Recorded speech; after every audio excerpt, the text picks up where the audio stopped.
My name is Jessica Scholz, and this upcoming cycle will be my 17th working with CASPA. So I'm very familiar with not only PA applicants, such as yourselves, but how stressful this time can be for you all. So I want to share with you some of the common ways applicants can kind of trip themselves up in this process and make sure you all avoid those mistakes and have as smooth of an application experience as possible. I'll also mention some of the few changes. There isn't much that we've added this year to the application as we go along. And again, bear with me if you feel like my audio or video has cut out, and I will update it. All right.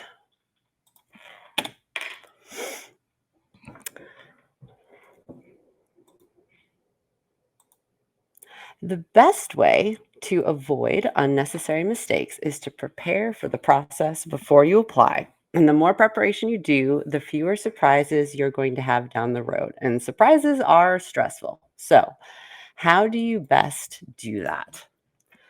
Well, first, you want to make sure you've researched the process, right? So you want to read through the CASPA Help Center. I know it can be a little intimidating, but it is searchable.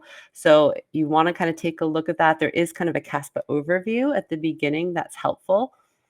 You want to understand the requirements to complete the application and the processes used to do so. So, what things do you need? How long does it take? How are you supposed to request those things? So, those are kind of areas of our help information that I would advise focusing on. You want to attend virtual fairs or webinars like this one. So, you guys are already ahead of the curve. You're here this morning.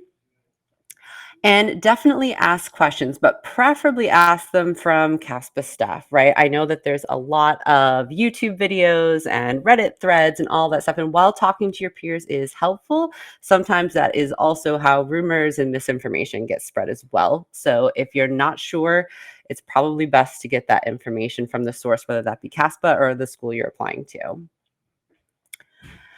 You also want to make sure you're researching the individual programs, right? Because while the CASPA application is a common application, each program does have some of their own requirements. So you want to start with both the minimum requirements to be reviewed and the average stats of accepted or competitive applicants. A lot of programs actually post this to their websites, or they can answer that question if it's asked. Like if they're on the virtual fair today, for example, that might be a worthwhile question to ask. So you have a better understanding of kind of where you might fall within both their minimum requirements, but also the folks that generally get accepted to that program. You want to definitely focus on their requirements, such as their deadlines and what needs to be done by that deadline. Again, a lot of these schools are on the fair. Pick their brain about what they're looking for. Just a complete application or a verified application on CASPA might not be sufficient for a particular program. They might need additional documentation or certain courses that need to be complete. So you want to make sure you understand what each program is looking for by their application deadline. You want to see if they require GRE scores or other tests. You want to see what they require for prerequisites, not just which classes they're looking for and the minimum grades, but also if any of your prerequisites can remain in progress at the time of application. Some programs say you can have a certain number still in progress as long as they're complete prior to when you would matriculate. Other programs say you need to have everything done before you even apply.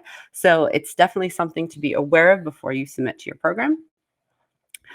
You also want to know if this programs have specifics regarding who your letter of reference writers are. There are some that have very specific requirements that they want certain categories of individuals to complete those letters. And you want to make sure that you're targeting the right folks to be your references. You also want to know if they have any supplemental fees that you need to prepare for, and if they require any supplemental materials in addition to what you're already submitting to CASPA, right? So some might have an additional school-specific mini application or forms that they want you to fill out. Some might require you to provide formal documentation of your patient care hours in addition to what you enter on CASPA. So you just want to be aware if any of those things exist, how you're supposed to submit them, when they're due, all of that good stuff. Finally, if you're reapplying to CASPA, which I know that's already been kind of a hot question on the chat this morning, note that if you did not submit to any schools, but you are pulling forward an application, you are considered a reapplicant on CASPA. That is not a bad thing. The reapplicant label does not immediately broadcast to your schools or anything. If you did not apply to a particular school before, you're not a reapplicant by that school's standards. However, if you're pulling for an application, your application kind of works by the reapplicant rules on CASPA. So if you're contacting customer service, if you're trying to figure out how things work, you want to understand that you have a reapplicant account, even if you never submitted your application anywhere. Again, it's not a stigma. It's not a bad thing. It's just you want to make sure that your application operates a little different than if it was brand new. So you want to make sure that you understand that. Review the Help Center to understand what you can carry forward from a past cycle and what needs to be resubmitted. That's an important thing. For example, letters do not come over. Transcripts are only good for so long. If you submitted them last year, you're fine. But if they're more than 3 cycles back, you might have to send them again. So you want to make sure that you understand all of those things. You might, if you did apply to the schools before, or if you did submit and get verified and get reviewed at other schools, so you're kind of a full reapplicant, you might be prepared to answer school questions surrounding how you've improved your application since you applied last, right? And then you do want to make sure that you're making a reapplicant account and not a brand new account. There's no need to make yourself re-enter and resubmit information you don't need to do. Again, there's no stigma attached to being a reapplicant. It actually makes your life easier. You just want to understand what pulls forward and what doesn't and how to go about that.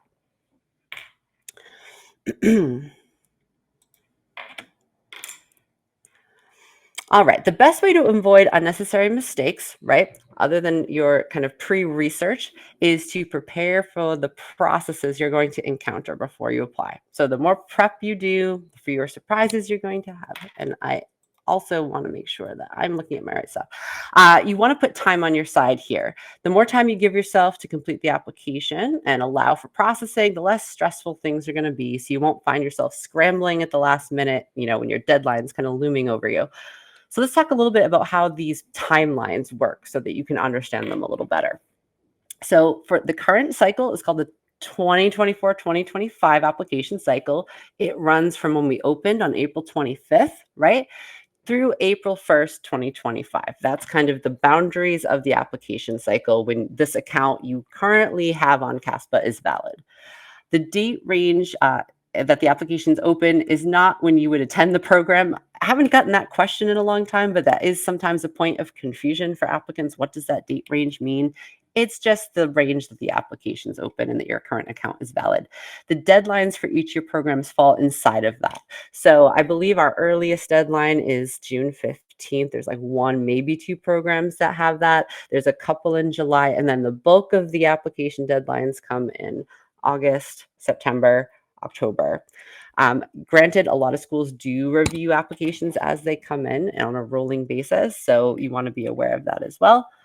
But there is such a thing as submitting too early, right? So if you rush through it and blow through it in the first hour that the application's open, you can trip yourself up. This occurs for several reasons. One, if you submit your application with only some of your classes done and you get verified, you might fall under the ear of one of those programs that said, well, I wanted to see all your classes done before you submitted and got verified, and now it's too late to undo that. Or maybe you rush through it and see some mistakes that you wished you hadn't made, and now it's too late to go back and change those. So take a deep breath. Anytime submitting in May is typically considered very early. Even the first half of June is usually considered very early. So there's no need to feel like this has to happen on day 1, on week 1, on even week 2. Make sure you have all of your information in place to have a successful review process with the programs you're interested in, rather than trying to just be first, right? The start dates for programs do vary. Not all of them start in the fall, so make sure that we do have some January start programs, for example. So make sure you know when the program would start that you're interested in if you were to be accepted. Application processing times. This is very important. These are kind of the maximum ranges, right? Transcripts can take up to 10 days to be processed after they're released by the school. That typically is more common for physically mailed transcripts. So when they put them in the mailbox, it can take about 10 days for them to get to our office, be scanned, and be posted to your application. Obviously, there's a lot more electronic transcripts these days that usually tell them exactly when they were released to your account, and they usually get posted a lot faster than that, in which case you could follow up with customer service faster than that.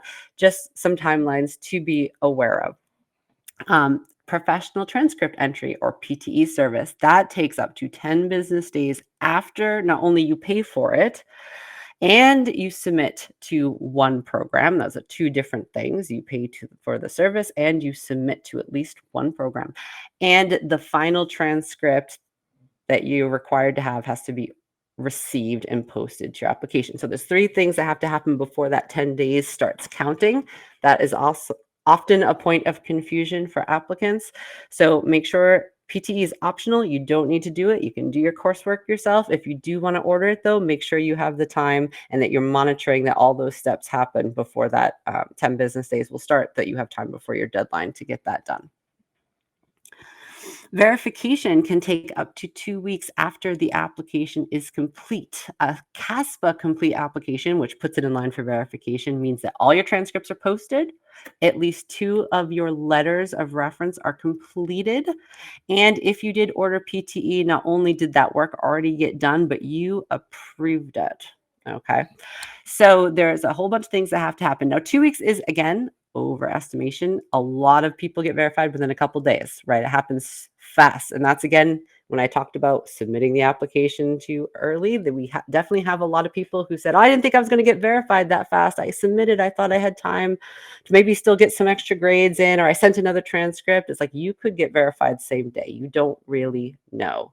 We just advise people doing it a couple weeks out, mostly because if verification finds an error in your coursework, let's say you neglected to report a school you had transfer credit from, now you got to go get that new transcript.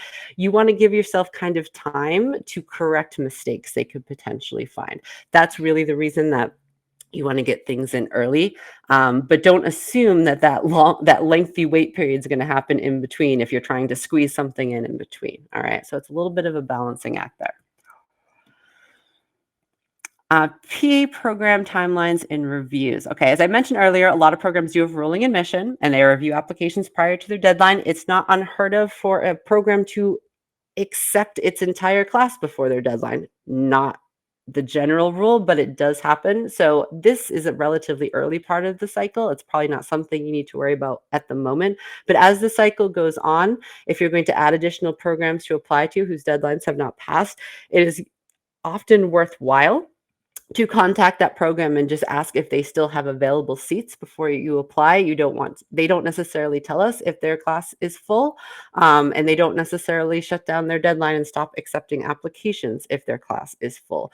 So be aware of that. We don't know those things. Those are not often communicated to us by the schools. So as we get later in the cycle, it's definitely worth asking them before you commit to applying and throwing your application in the ring there. Again, each program has its own requirements about what it wants done by when, so make sure you know what those are. And then schools do set their own timelines regarding when they'll talk to you. So some schools might send you a message, even if you've just put the program in your shopping cart on CASPA. You might not have submitted at all, and you might get a message from them say, "Hey, see, you're interested in applying. Here's the dates for our open house," or things like that. So some programs are very communicative that way. And some applicants get surprised that they know that they're interested, even if they haven't submitted. They can see your contact information at that point. So some choose to do some messaging. Others might not talk to you until they send you a acceptance or denial letter, right? So they all have their own process for that. If you're not sure what they are, you're free to inquire with the schools, like what is kind of the general timeline they have for notifying applicants, so that you know kind of what you're waiting for.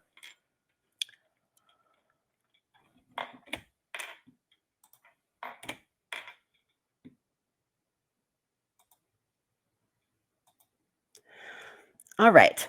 Filling out the actual application. So the CASPA application is mostly pretty straightforward, right? But there are some specific parts that applicants tend to make mistakes on that I'm going to point out. For the most part, don't overthink it too much. Most of what you're being asked is exactly what you think it is, right? But I am going to point some things out. So, personal information, and I actually already saw this question pop up in the chat when I was setting up this presentation. Include all alternate or previous names. So, for example, I think in the chat there was the example of a maiden name. If you have been married since you not just since you applied, that's a more recent example, but there are a lot of folks who might have had a different name when they were at school, so the name on their transcripts may not be the name they currently have on their application. What we typically advise is to use your current legal name on your application, and then if you have documentation under another name, to include that in the alternate name information, right, in the biographic information section. That is very important. Now, a little caveat to that is that does not automatically match stuff up. So, like if your name is now Smith and it previously used to be McKinley, and we get a transcript under McKinley, we don't necessarily know, if you don't have a barcode attached to that, that is your old name. And so what you want to do is still call and follow up with customer service if you see things that aren't getting matched up, because there might be old names involved, right? But having that documented does provide us some level of clarity when we're trying to do some investigation on our own. So for example, if you have a fee waiver request with a tax form that has a different name, before we send it back to you and say, we don't know who this person on this form is, we will check the alternate name section to see if you've listed one and if that matches. Similar sometimes if we're searching for a test score that you report missing, we might check the alternate name and see if we can find it under that. So those are important reasons why you want to make sure that's filled out, but that does not replace you personally following up on items either. The colleges attended section. Obviously, your coursework and colleges attended are one of your most important, but also a little bit one of the more complicated sections of the application.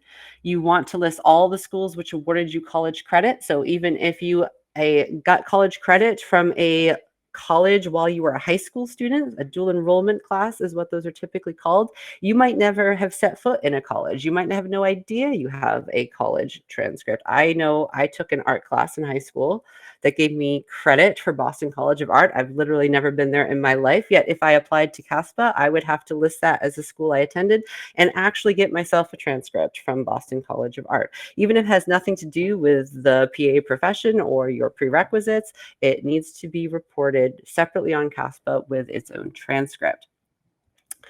You don't want to list hospitals or work completed during military service, right? So that means those SMART transcripts, or sometimes we see the Sailor Marine transcripts if you were in the Navy or the Marines. What we do require, though, is if you attended a military school. So, for example, West Point or Community College of the Air Force are two of the most common. Those are accredited colleges, and we would require you to list those and send us a transcript. But just credit taking, again, for SMART transcripts, military Marine, we wouldn't take those. Some schools might be interested in them. In the fourth section of the application where you have the program materials where they allow document uploads, some schools do ask for things like a hospital transcript. Like if you took an imaging course through the hospital, for example, that's a common one, or maybe sometimes a phlebotomy course. They would take that transcript uploaded there, or a military service transcript uploaded there as well. If they don't ask for it, they may not want it. You can always ask them directly, but that wouldn't go in your CASPA coursework section because those are not considered academic work. It's considered professional work. Know if your school is on a semester, quarter, or trimester system. So those do affect the types of credits you receive. Semester and trimester, actually, their credits are worth the same. So even if you have like 3 terms, if it's semester credit, you can put semester. However, if you're on a quarter system, and again, this doesn't necessarily mean the amount of terms you have, but if you're given quarter credit, it should say on the back of your transcript, right? Then you want to make sure you're marking quarter on your terms, because that affects your credit and GPA calculation because they're accommodating a quarter credit calculation rather than a semester calculation. All of our GPA calculations are translated into semester hours to standardize them. So if you are on a quarter system, we will be translating automatically, and you mark it as quarter, and you put your quarter credits in, the system will automatically convert those in the back end to semester grades to spit out your GPA calculation. If you are on a unit system, which you may not even be aware of if you've never looked too closely at your transcripts before, my undergrad was on a unit system, and I did not know that till I worked here. Usually the clue into that is all of your credits are worth 1 or less, not a gym class or maybe a music performance class. Those are typically sometimes 1 or less, but all your classes. If your organic chemistry class is worth 1 credit, that is a good sign that you are on a unit system. You want to flip that transcript over, look at what the conversion ratio is to semester or quarter credits, and you need to actually do that conversion yourself. Usually it's something like a 1 unit equals 3 semester credits or 5 quarter credits. You want to make sure you do the conversion that you're labeling the terms as. So if you label them semester, do the semester conversion. If you label them as quarter, do the quarter conversion, and that will ensure your GPA is calculated properly. Granted, verification will be searching for that, but if they see that you didn't do that, they will undeliver your application to have you fix it. So it's a good thing to be aware of. Most of those conversions are very straightforward. There are a few schools out there that have weird ones. If you're not sure, give customer service a call and they can look at the back of the transcript with you, as long as we have the transcript already, and advise you as to how to make those conversions. If you study abroad and how you report it is different depending on how you studied abroad, right? So it's hard to answer the question, how do you report study abroad coursework? It kind of depends. However, it's documented pretty well on our help center. Make sure you take a look at it, review the study abroad section. If you still can't figure it out, make sure that your undergraduate transcript, which usually is where you studied abroad from, is received by CASPA, because it helps us to help you if we can look at it with you. Once it's received, give us a call. We'll look at it. We'll better advise how you should be reporting your study abroad if you can't figure it out. All right, coursework. Again, list any transfer credit only under the school which originally awarded it. So let's say you got some credits at a community college, those transferred into your four-year institution so that you see them listed on your four-year institution. You will not list those as courses under the four-year institution. You will list those under the community college, and make sure you list them as they appear on the community college transcript, not how they look when they transferred to your four-year institution. And I mentioned this already, we got to make credit conversions. That's important. Advanced placement credit. So this is a question we get a lot. So sometimes on a transcript that's broken down, it will say, you got 4 credits for maybe an English course and then maybe 4 credits for a biology course. Other ones will just say AP credit 25 or something like that. If your transcript does not itemize what those AP credits are, you can't either. You have to just put it in as a bulk credit. The grade is CR for credit. So you get credit, but you can't say, well, I got 4 of science and 4 of English, and it doesn't work that way. If it is itemized on the transcript, you can itemize it, but only if it's itemized. And you can only report AP credit if you were given college credit for it on a college transcript. We won't take an AP report from the college board saying that you passed the test. That doesn't count. You have to be awarded college credit by an institution. Letters of reference. So we have some changes to the letter of reference section this year. Nothing crazy, but it is important. In the past, you had to list 3 letters of reference, or to request them rather, in order to submit your CASPA application, even though only 2 of them needed to get finished in order to be verified. That's changed this year. You only need to list 2 in order to submit, right? So as long as you've requested 2 letters, you can submit the application. Just understand that application will not be completed and move on to verification until those 2 letters are complete. So just because you submit it, you don't want to forget about it. You want to make sure you're following up with your reference letters to make sure those get done. You do have up to 5 slots, like you always did, to add additional letter writers. Just be aware that you don't want to use those slots if your schools aren't asking you to. And what I mean by that is you don't need to pad your application with references your programs did not ask for. So as I mentioned earlier, a lot of programs are very specific about the kind of people they are looking for letters for. They might specifically say they're looking for a PA or a health professional that you shadowed. They might specifically say they want a letter from a science course instructor. Whatever those things are, you want to make sure you're fulfilling their requirements. Those extra slots are to allow for the fact that the programs you're applying to often have conflicting requirements, right? So you might have a program that says, well, I want your biology professor and a PA that you shadowed and a clinical supervisor. And then someone else might say, well, I want somebody from community service and I want the PA person and then I want somebody else. Now, obviously, you can't meet both of those requirements with only 3 slots or 2 slots now, rather. So that is to allow you to accommodate everyone. And most of the schools, you can't assign like which letters are going to go to which school. They all get all of them. But typically, a lot of them are not going to read them all. They're going to read the ones they asked for because they have a lot of applications to review. So you just don't want to fill up all 5 slots with ones that you didn't need. And then down the road, you're like, oh, I want to apply to this program. Oh, no, they need a letter I don't have. And I used up all my slots because you can't get any more and you can't take letters off, right? Once they're completed, you're stuck with them. So you want to make sure that you're being smart about who you identify, how many slots you use, and then allow yourself some room to maybe add some down the road. Once you've submitted your application, you can still fill the empty reference slots that are there up until everyone completes them. So you can even get verified with 2 letters of reference, get sent to a couple of schools, and then you might add another school and add another letter writer, right? So that can still happen. Personal essay. So within the essay section, and we actually added a second essay this year. So there's 2 essays in that section. Those are text boxes. So you want to be aware of a few weirdnesses with text boxes, right? Is that it's not a Word document. A lot of people do choose to compose their essays in another place. They don't usually type them right into the application. Completely understandable. You want to use your spell check, you want to use your grammar check, whatever you're going to do. Just understand that formatting does not necessarily translate depending on a few things. It can depend on what processor you're using, whether that's Word or TextEdit or, all of those different ones. It can depend on what fonts you're using. It can depend on what web browser you're trying to paste it into that you're accessing the CASPA application on. They're all encoded a little bit differently. And so you might find when you paste, weird things happen, like an apostrophe turns into a question mark, for example. We're all in a digital age. We've all encountered that, right?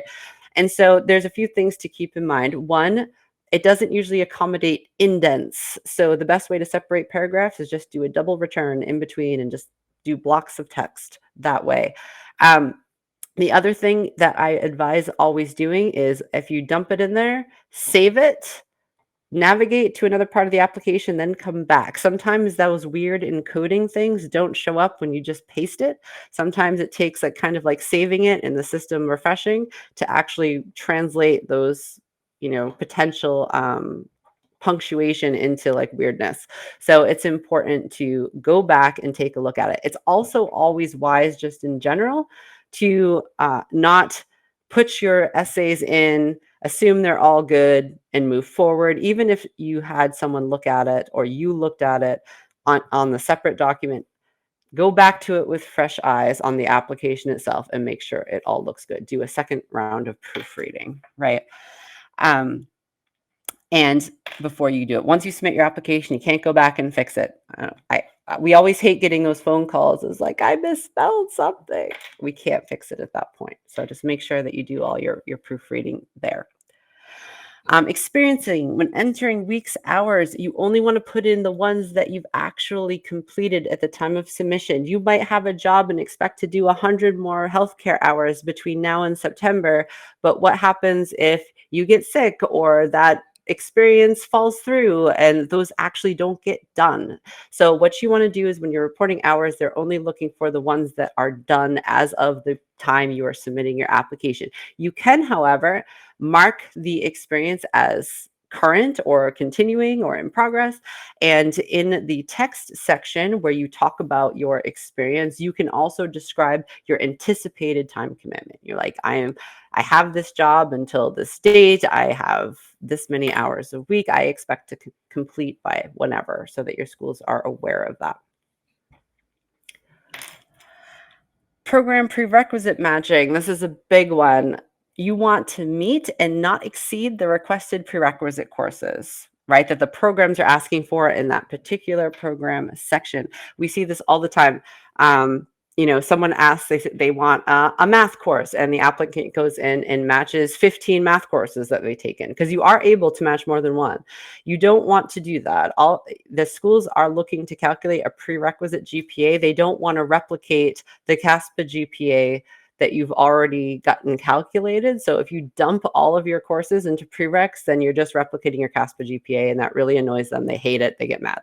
So to avoid that, you do want to be picking one class per prerequisite that best meets the requirements that that school is asking for. There are occasions when you can match more than one. Occasionally you might have, let's say they're asking for an organic chemistry course and you have a lecture and lab that are listed separately. You can match both of those. Sometimes if you're on a quarter system, you might need to match more than one to meet the minimum semester hour requirements. There are a few exceptions, right? But in general, you just don't want to be bulk matching a category of courses to these.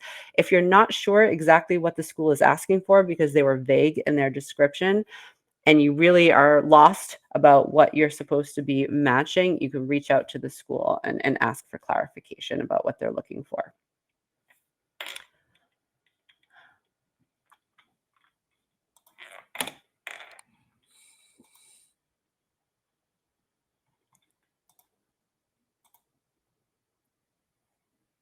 All right.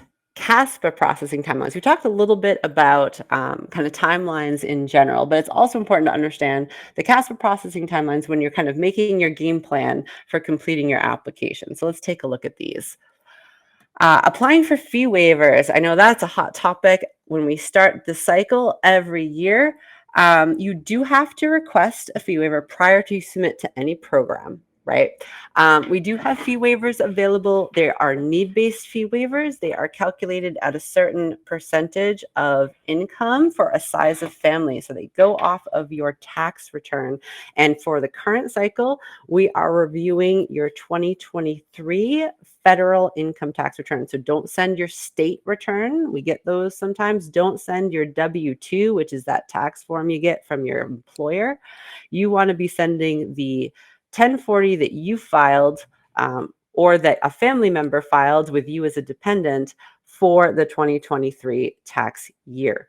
We have on our help center, you want to go to the fees section, just type in fees to the search bar, and it will actually show you based on a size of family. There's a chart. So if there's one person in your family, and when we say size of family, I want to clarify that what we're talking about is not how many people live in your house, but how many people are claimed on that tax return, right? So if you live in a house of 5 people, but only your name is on your tax return and you're not a dependent, then your family size is 1 as far as your tax form is concerned, okay? You want to say, so size of family, and then it will say adjusted gross income. That's not taxable income. That's adjusted gross income, which on the 2023 forms is line 11. So you want to be looking at line 11, and it will tell you if you qualify in that chart, right? So if you have a 1-person size of family, you have to either meet or be below the adjusted gross income on line 11. If you are, you get the fee waiver. If you're like $1 over, you don't. We have a lot of people who want fee waivers, right? And that is the consideration that we make. So theoretically, if everybody looks at this chart, nobody should get denied a fee waiver who requests one, because you should all be checking to see if you qualify before you do. However, we do get lots of people who submit a request who do not meet the qualifications for that need-based waiver. So make sure you check that out first. It's not worth delaying your application, waiting for us just to say you don't qualify. right? When you submit a fee waiver request, you are not allowed to submit your application until that fee waiver request has been reviewed and a response given to you, whether that's we award your fee waiver, we deny your fee waiver because you don't qualify for that income threshold, or we send your fee waiver back to you and say, try again because you sent us incorrect documentation. All of those three things do slightly delay your ability to submit your application. So it is worth doing a little bit of research ahead of time to make sure you even qualify. This time of year, typically it takes about 10 business days to review a fee waiver or less. This time of year, because we get inundated with requests, it does take longer. I did about 200 the other day and I only got through half of one day's requests. So there's a lot of them right now. That said, that does not mean you should feel under pressure that we run out. We have not run out of fee waivers for the last 3 cycles. So you shouldn't feel like you have to hurry up and request one or you will lose out on the opportunity to receive one. That's not the case. I know it has been many years in the past, but it has not been in recent years. So don't make that be the reason that you request them quickly. Once awarded, you do have only 14 days, not business days, just flat out days to use that waiver, which means you have to submit to at least one, ideally 2 programs, right? That fee waiver is actually worth $245. That is the fee to apply to 2 programs. You have to apply to them together in order to get the full benefit of that fee waiver. If you only apply to one, you lose the rest, right? They have to be applied to at the same time. So think about that for a minute when you're trying to figure out when to apply for that fee waiver. You don't want to receive the fee waiver and then be under the gun to submit your application to 2 programs within 14 days if you're not ready. You're still maybe answering their questions or trying to do your essay or put in your coursework, and suddenly you've accelerated your timeline for yourself when you weren't quite ready, right? So it's a consideration to make about when you want to put that request in. You have to put in that request before you submit, but you want to kind of be either ready or close to ready to submit before you make that request so that when you receive it, you don't miss out because your waiver expires. We always have a crazy amount of waivers that expire, which is a shame because we want people to use this money. All right. Sending CASPA your transcripts. Again, we said list all your schools on your application, but you want to make sure you do that before you request your transcripts. So when you put in your school information in your CASPA application, it generates a very specific barcode. That barcode, which you can access by clicking on the transcript request form, which pops up once the school is entered. You don't need the form itself to request a transcript, but you need that barcode, which is your ID for that transcript specifically. It is specific to you, it's specific to the cycle, and it's specific to the school. So you can, if you have 3 schools in there, don't use the same barcode for all 3 of them. They each have their own, all right? And even if you're requesting a transcript electronically, like say through Parchment, they are going to ask for that barcode. So you want to make sure that you can find it and that you are using the right code for the right institution. If you do not do that, then things don't necessarily match up, and then we have to look for things and it gets messy and you might potentially have to request it all over again. So those identification points are important. Make sure you give your school enough information to send us the right transcript. You'd be surprised how many times we get a transcript that has someone that is your name, but a different date of birth from your school, or maybe your name, but not quite. Or the schools screw up too. So just make sure that you are very detailed when you're putting in your request with the institution. I mentioned this before. If you can't send that sheet, you do want to make sure that you have the barcode if you're doing them electronically. If you are requesting them to be paper mailed and you cannot fax that sheet to your school to include with your transcript, put your CASPA ID in the address. So like, let's say you're calling your school, you're like, I need a paper transcript sent to CASPA. They say, where do I send it? Instead of saying CASPA, PO box, blah, blah, blah, say CASPA ID number 1, 2, 3, 4, 5, 6, 7, and then the PO box. That way, what's going to happen is your ID is going to get printed right on that transcript. And that really helps us find you. So make sure those get matched up properly. Understand the turnaround times for schools to send transcripts. A lot of times that might be longer than you think, especially on shoulder seasons. Like right now, a lot of transcript offices are processing, the final spring grades. They have graduation and degrees are being updated. This is something to keep in mind, not just that there might be delays, but also when I mentioned applying a little bit too early, if you are waiting on final grades that are coming out now, or if you are really banking on your degree being marked as awarded on your transcript and you're graduating right now, you want to make sure that you work with your transcript office at your school, because sometimes what happens is they send it too soon and those things have not been updated yet. So the applicant believes they have a degree awarded on their transcript. They believe they have spring grades. We get it and we don't. And since it's current, you're not required to have finalized spring grades from a CASPA perspective right now. From verification, you're not required to have a degree awarded. We're not going to go back to you and say, hey, you're missing this stuff. We're just going to verify it with in progress grades and an in progress degree. And then that's the information your school gets and they go, well, you're not done. So it's very important when you're this time of year, especially, to make sure that the transcript your school is sending us has the information you expect to have on it in regards to your degree status and your spring grades. Okay. Also, clear up any financial or other problems you might have at your school. Again, this is the end of a semester. You might have some outstanding bills you could have a parking ticket. You could have a book from the library that you haven't returned. All of those things put holds on your transcripts, and CASPA is not going to waive your transcript requirement because you owe your school money. So make sure before you even start this whole process, you don't want to get halfway through CASPA and then get tripped up because you have to settle a debt with a random school that you can't get a document from now. And that delays your whole process. So just make sure you don't have any holds on your transcripts at your institutions. And if you do, clear those up before you go any further.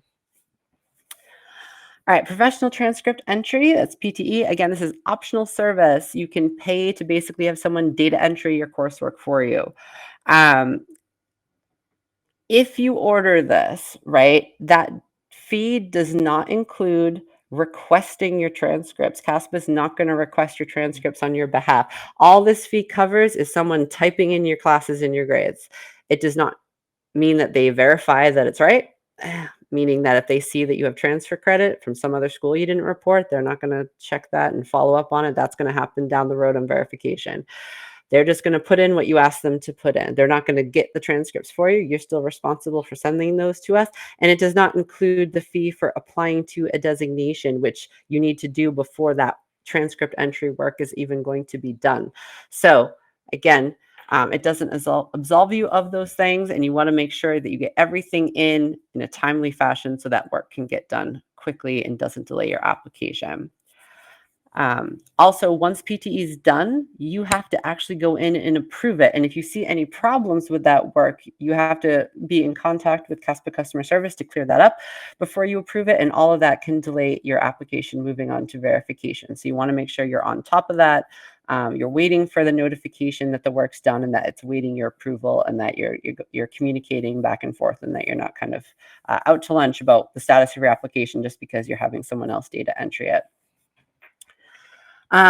Finally, verification. Individual transcripts are not verified. What I mean by that is I think there's some confusion sometimes where applicants see that a transcript got posted, like we just got it and put it on your account. They're like, oh, my transcript got verified. I'm like, we don't verify the transcript, but we just make sure it's official, right? We're just like, okay, it's official. It's posted to your account. Nobody has looked at it beyond that, right? The verification process is the only time someone looks at that and they're not verifying the transcript. They're pulling up the transcript and comparing it to the work you put in and make sure what you put in matches what is on the transcript. That's what verification means. And we only do that one time. So once you're verified and you get a GPA calculation, if you have additional classes or degrees get completed after that fact, or if they're not done on the transcript you gave us and you get an updated transcript later, we're not going to update that. It only happens once. That doesn't mean you can't update it. You can go on your CASPA application after verification. You can't do it while it's waiting to be verified. You can't mess around with it. But after verification, you can add grades to your in-progress coursework. So you can put the self-reported grades in. You can update a degree to received. However, those are not going to show up to your school as verified. They're going to show up to your school as self-reported. Some schools will consider those, others won't, right? And you can still send us a new transcript. We will post it. The school will see it. So some schools will cross-reference the updated transcript. Others aren't interested in doing that. That depends on the program. So it might be something worth communicating with your program about, like, are you looking for updated transcripts, grades to be posted to CASPA, or you're not interested in that? It's not worth spending the money to do, right?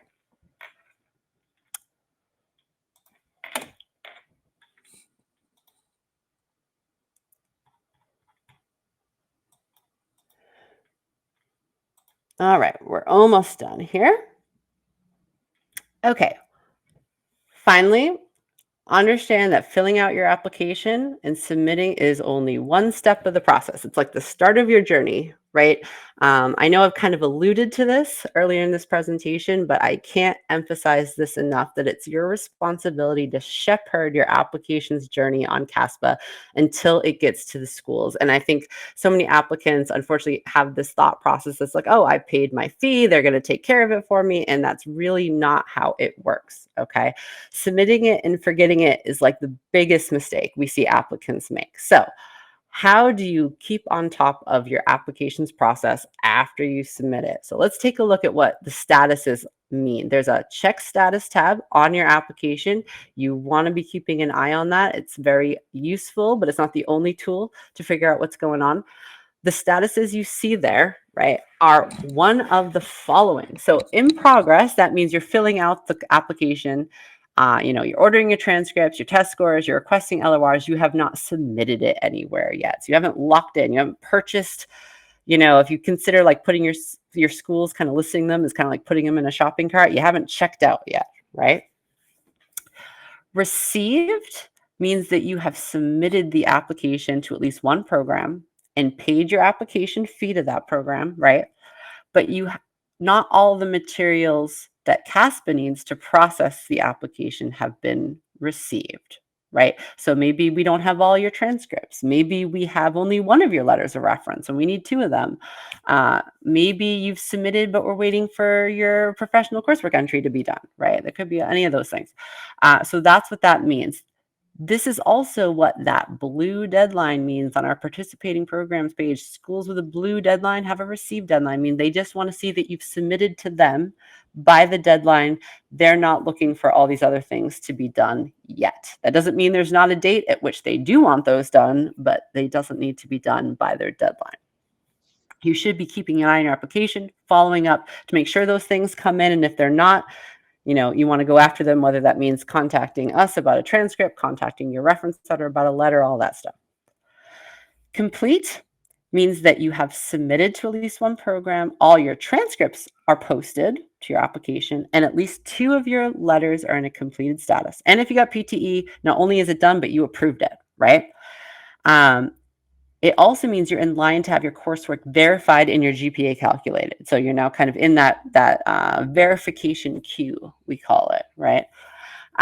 It doesn't mean, though, that you've met the standards for complete at your program. It just means you've met the CASPA standards for complete to be verified. You might have a program that wants GRE scores received, for example, by their deadline, and CASPA does not require GRE scores at all in order for your application to be complete.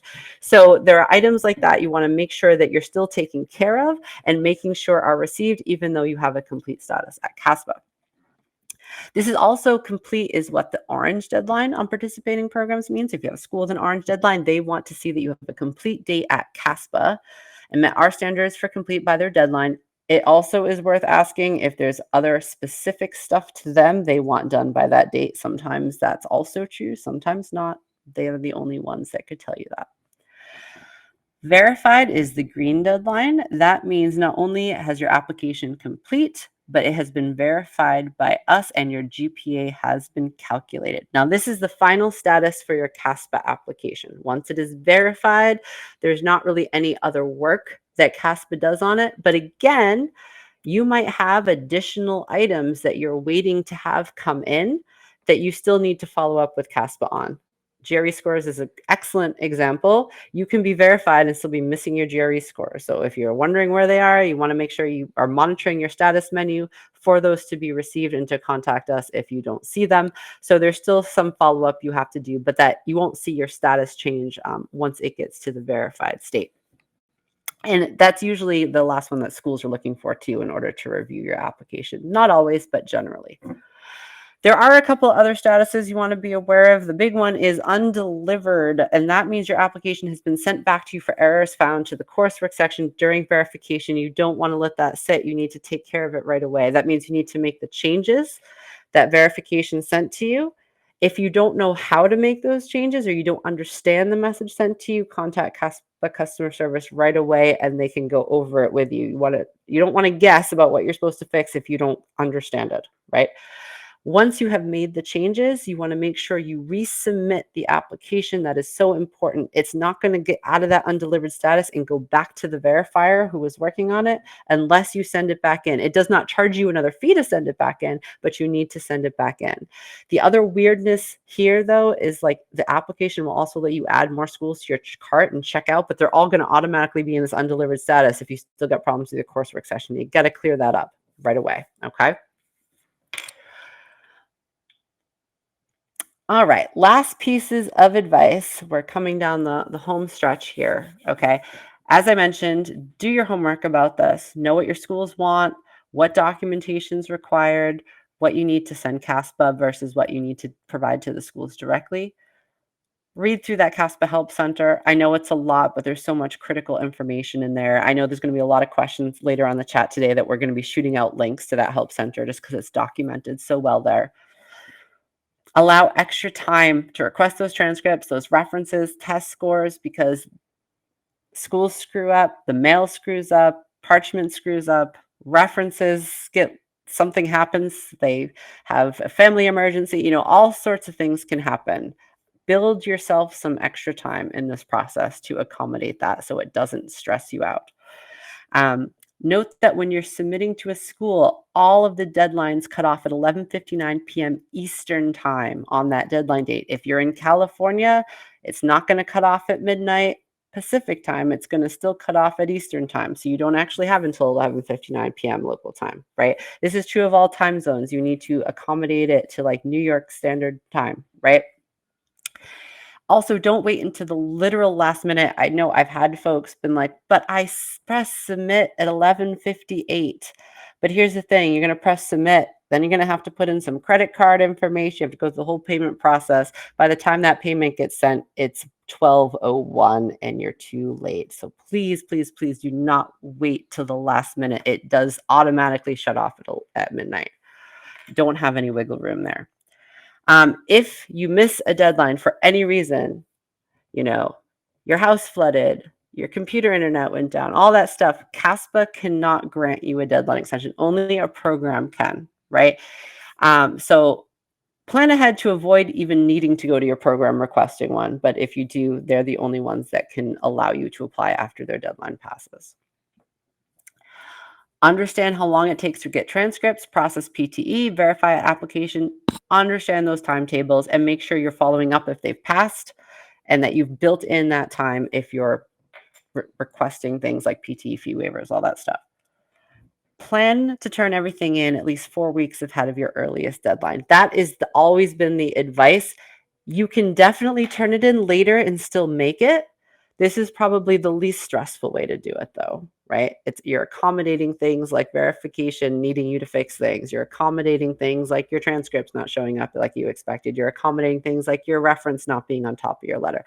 It's something to keep in mind. Again, it's not a rule. You can submit closer to the deadline and still make it. So don't have that trump things like, oh, well, if I request my transcript too early, it's not going to have my degree on it. You have to kind of weigh all those checks and balances and decide when is the sweet spot, right time to submit your application. Again, don't submit it and forget it. Paying your fee does not make us monitor and shepherd your application for you. You got to shepherd it yourself. You be your own best advocate through this process. But don't hesitate to follow up on it. You see something that doesn't look right. You see a status that's not complete. You see a status that's not verified. You don't understand what's going on. Call us, ask. We love to help people when we still have time to help you. It's hard when you call and it's too late for us to help you, right? So don't hesitate. You don't get it, reach out. We're happy to help or explain kind of where things are or what you should be doing next. CASPA applicant support, we have live phones Monday through Friday, 9 a.m. to 5 p.m. ET. That's the phone number. You can also find it right on the help center, so you don't need to like write it down right now. Also, our email, if you had it before the CASPA info, it has updated. This is the new email. If you have accidentally emailed the old email, it still auto directs there, so don't freak out, but just make sure you kind of know that this is the new support email address. We also have live chat, which is right on the application. And we have a chat bot, which is actually pretty good if you just have more generic questions, and it will just direct you to the help center. It's worth engaging with, because if you're just like, I know this is in here somewhere, but I can't find it, engage with the chat bot. It will be able to point you to it. And if it can't figure it out, it will direct you to a live human as well. So that's my presentation. Thank you for joining us today. I will be on the chat on and off for the rest of the day. So if you have any questions, feel free to pop them in there. We're happy to answer them. If you have any like very specific to your account questions, you definitely want to reach out to CASPA customer service. Have a great day, everyone.